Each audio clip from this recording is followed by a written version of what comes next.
Allahu Akbar. Allahu Akbar.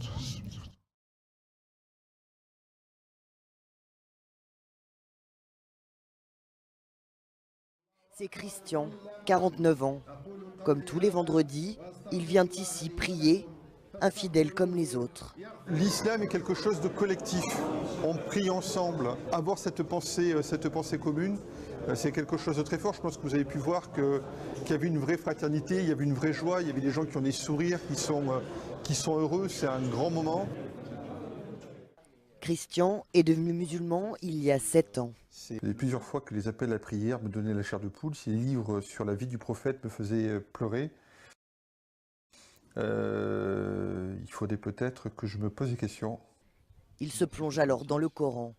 Si ton Seigneur l'avait voulu, tous ceux qui sont sur la terre auraient cru. Pour lui, cette conversion sonne comme une renaissance.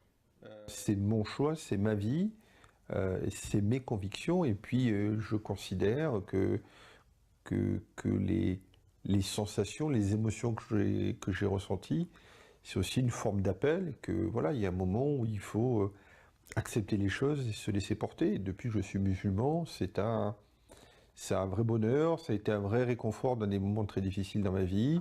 Car sa foi, ce cadre supérieur, la veut discrète. Ce changement de vie ne se voit pas au premier coup d'œil. Salut. Bien sûr, ses proches sont au courant. La plupart ont accepté ce choix. Frédéric est son plus vieil ami. J'ai connu en 83, pour moi c'est le même aujourd'hui. Avec, comment dirais-je, un enrichissement personnel par rapport à l'islam, mais là, ça, une fois encore, ça le regarde. Mais franchement, moi, je ne vois pas de différence. Ça m'a incité à me renseigner plus en amont sur l'islam, à justement éviter les clichés dont Christian parle, et avoir un discours vraiment plus responsable sur la religion et sur l'islam. Ça, c'est évident, par contre. Je dirais que sa conversion m'a plus enrichi, moi, que lui. Dans sa mosquée d'Antony, en région parisienne, son arrivée n'a pas non plus posé de problème. Christian s'est bien intégré, il fait même partie de la Choura, le conseil des sages chez les musulmans. Par son exemple, il veut balayer les idées reçues.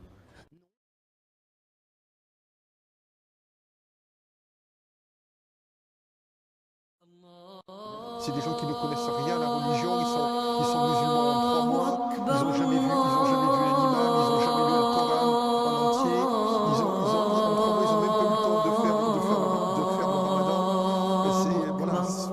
Ça n'a rien à voir avec l'islam, ils n'ont pas partagé avec les autres. On ne peut pas vivre l'islam si on ne partage pas les uns avec les autres. Prochaine étape de sa nouvelle vie, le voyage à la Mecque. Christian deviendra alors un hadj, un pèlerin chez les musulmans.